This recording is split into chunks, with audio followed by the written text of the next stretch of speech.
Tiga, dua, satu. Oke, baik. Dalam video ini kita akan berbicara faktor penting membangun rumah dua lantai. Kenapa ini perlu dibahas? Saya yakin setiap orang ingin memiliki rumah ideal gitu ya. Kalau bisa tidak hanya satu lantai, tapi rumahnya bisa bertingkat, minimal dua lantai lah gitu ya. Supaya kenapa ya? Supaya ruangannya yang digunakan benar-benar sangat luas ya, sangat cukup gitu untuk ukuran keluarga kecil atau bahkan untuk keluarga besar sekalipun. Nah, untuk urusan membangun rumah dua lantai gitu ya, faktor-faktor ideal apa saja yang harus kita penuhi. Nah, kali ini kita akan membahas faktor-faktor itu Kisana. Jadi kira-kira mungkin saya mohon bantuannya, kira-kira apa yang menjadi faktor-faktor ideal ketika kita harus membangun rumah dua lantai ini ya. Coba mungkin teman-teman Kisana bisa sebut satu persatu gitu ya.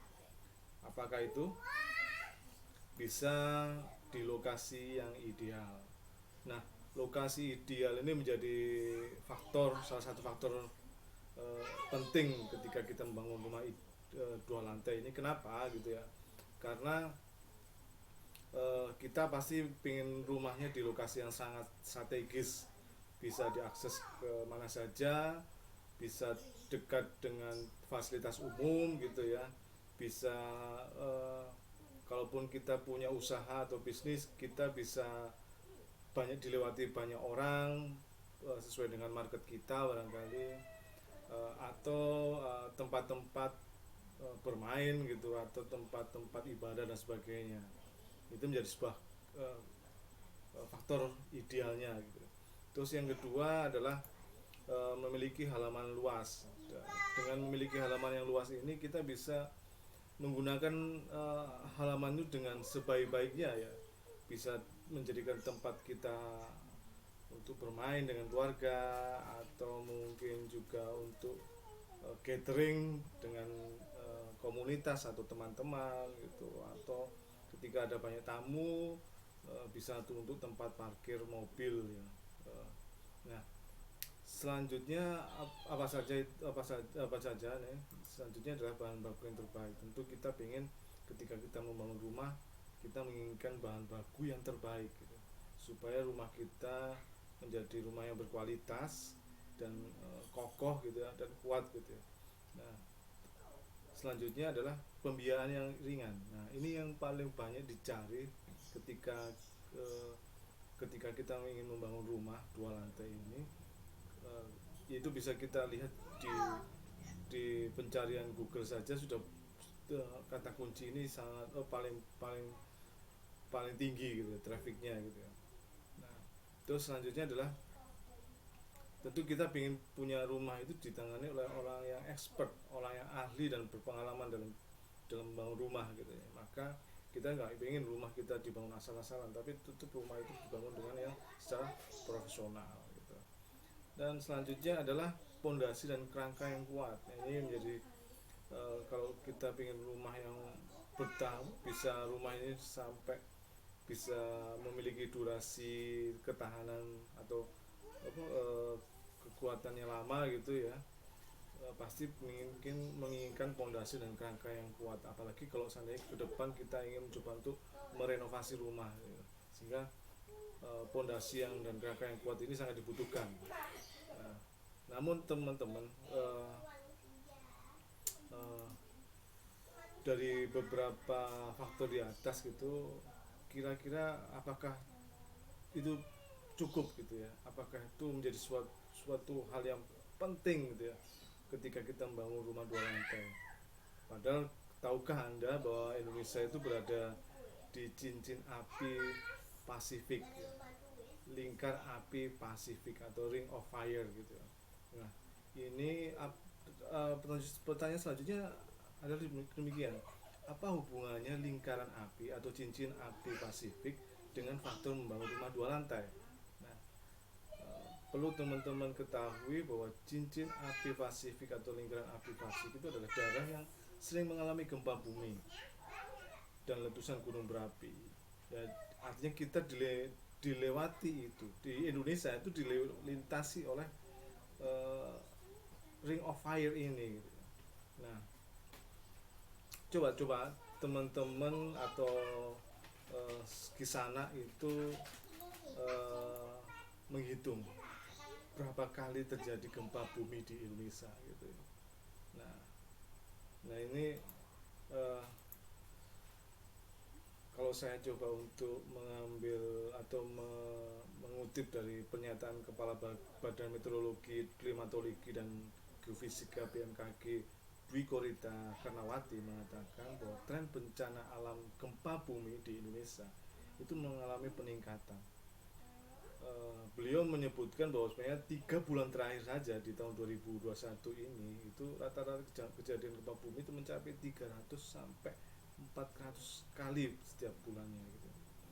Jadi kalau artinya ada peningkatan yang cukup signifikan lah bahasanya gitu.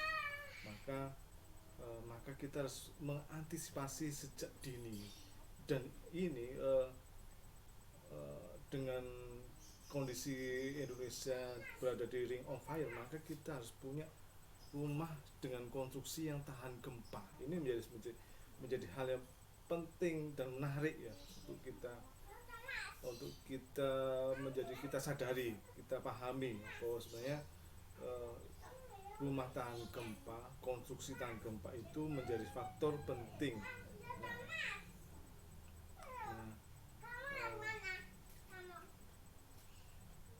Berada dalam lintasan lingkaran api, beberapa akhir meningkat gempa ini semakin sering terjadi di beberapa wilayah.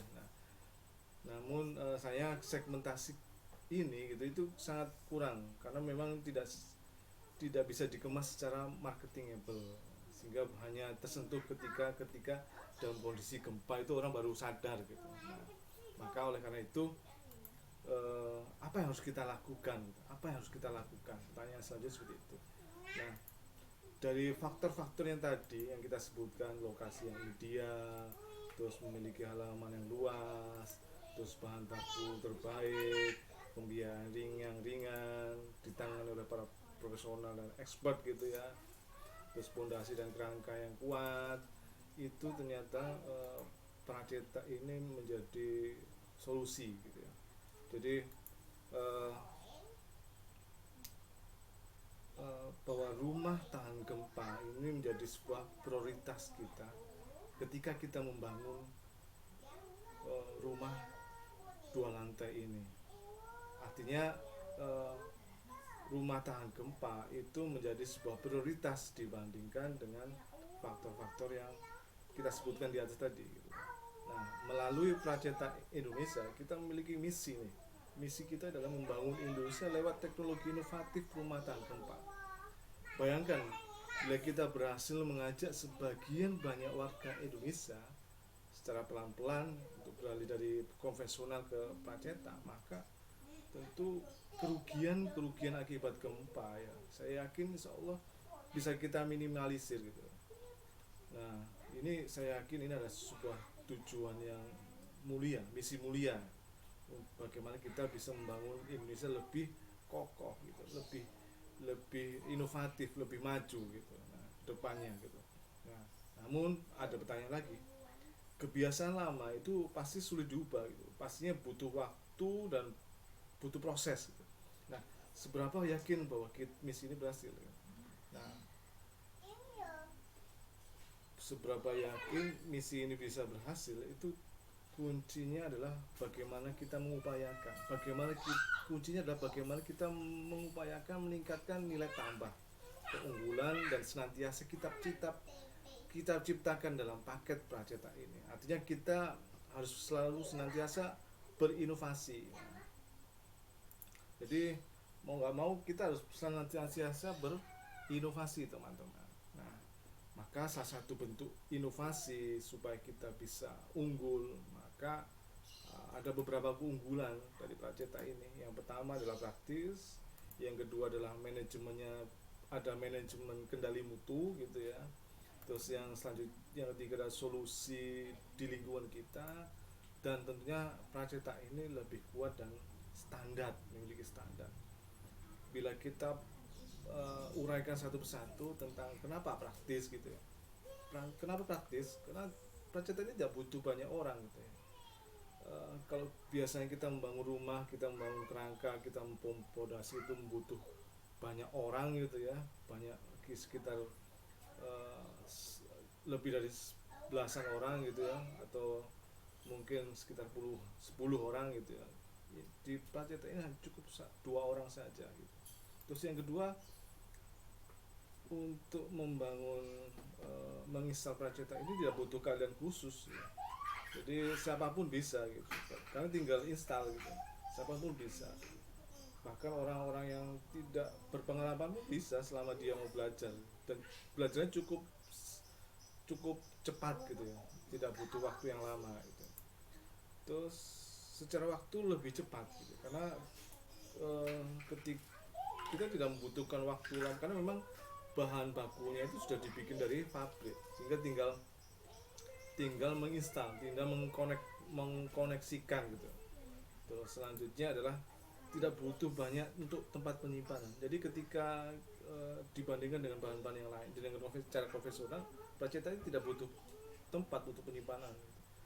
Ketika kita perubahan atau produk datang, langsung tinggal diinstal saja gitu, tanpa kita harus menyimpan kita harus menyimpan terlebih dahulu, atau tempat untuk pengolahannya dan sebagainya. Terus selanjutnya adalah dalam kondisi cuaca apapun gitu, kita bisa langsung cepat bekerja gitu. Nah, bahkan bisa lebih cepat, bahkan dalam 1, 2 atau 3 sekitar 1, 2, 3 hari gitu bisa langsung terpasang gitu. Nah, selanjutnya adalah quality control atau manajemen mutunya itu seperti apa. Pracetak itu kualitas bahannya secara mutu itu dibuat standar. Artinya kalau kita secara lihat konvensional, kita bisa memastikan nggak bahwa setiap bahan yang dicampur antara sisi A atau sisi B gitu, apakah sama, apakah standar gitu, apakah terukur gitu. Nah, Pracetak memiliki standar mutunya gitu, jadi terkontrol gitu.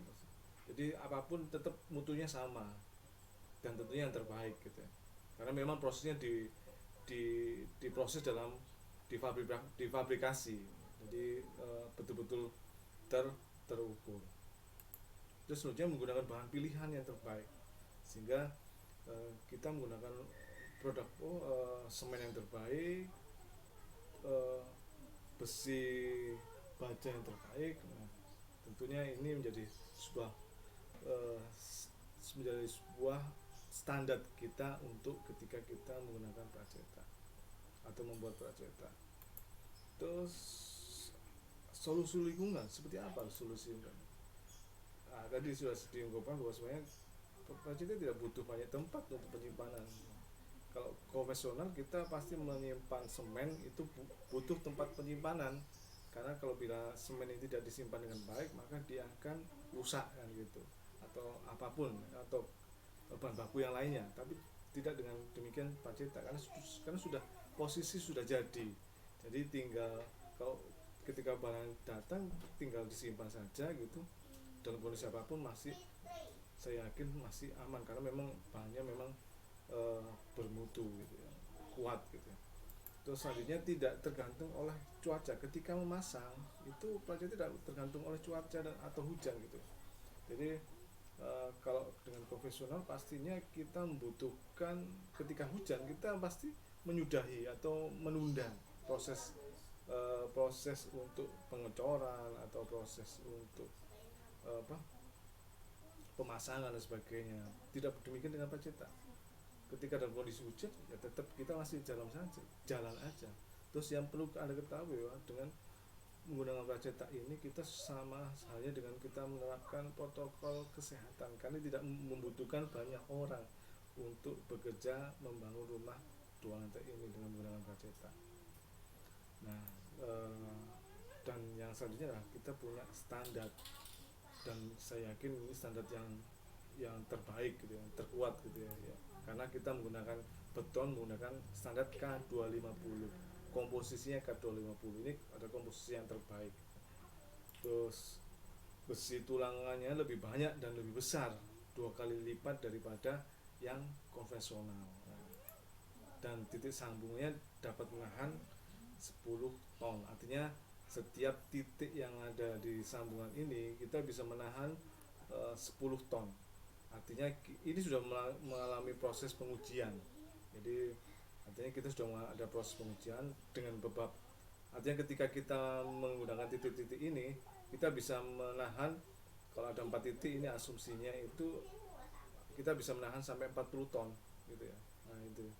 Nah, semakin banyak titik itu semakin banyak apa bahan beban kita semakin tahanan kita semakin kuat gitu ya. Nah, cuman uh, kelemahannya semakin banyak titik semakin banyak biaya yang harus dikeluarkan. Namun berbeda dengan konvensional, kita nggak bisa mengukur berapa ton yang bisa kita tahan ketika dengan cara-cara konvensional, karena tidak pernah diuji kan gitu, saya yakin seperti itu. Jadi saya yakin bahwa Pracetak ini adalah masa depan teknologi inovatif, masa depan Indonesia gitu. Nah, maka apakah, pertanyaan selanjutnya, kalau seandainya ini produk inovatif harusnya lebih mahal gitu ya. Nah, apakah Pracetak relatif lebih mahal atau lebih mahal daripada produk yang konvensional ya? Kita lihat bahwa sebenarnya seperti Tesla, mobil inovatif, pasti mobil produk kelas Tesla ini pasti memiliki harga bisa 2 sampai 3 kali lipat lebih mahal daripada yang konvensional. Tapi apakah perencanaan seperti itu gitu? Maka ini yang menjadi sebuah catatan kita, menjadi sebuah perenungan kita, perbaikan kita, bahwa kita akan senantiasa untuk beradaptasi menjadi sebuah solusi. Nah, sebenarnya kalau dikatakan relatif lebih mahal, kita coba mengenalkan percetakan untuk menjadi bagian penting untuk membangun Indonesia. Maka kita mengupayakan bahwa percetak ini akan bisa lebih ekonomis gitu ya, dibandingkan produk-produk yang konvensional. Karena upaya kita dan misi kita adalah untuk memperkenalkan percetak untuk membangun Indonesia itu. Nah, maka eh, apa yang dari beberapa kajian, beberapa riset dan sebagainya, ternyata konstruksi rumah 2 lantai secara menggunakan pracetak itu akan lebih ekonomis dibandingkan yang konvensional. Nah itu. Nah, penjelasan tentang konstruksi pracetak, konstruksi rumah 2 lantai menggunakan pracetak lebih ekonomis seperti apa, kita akan lihat video selanjutnya. Saya kira seperti itu tentang pracetak. Terima kasih.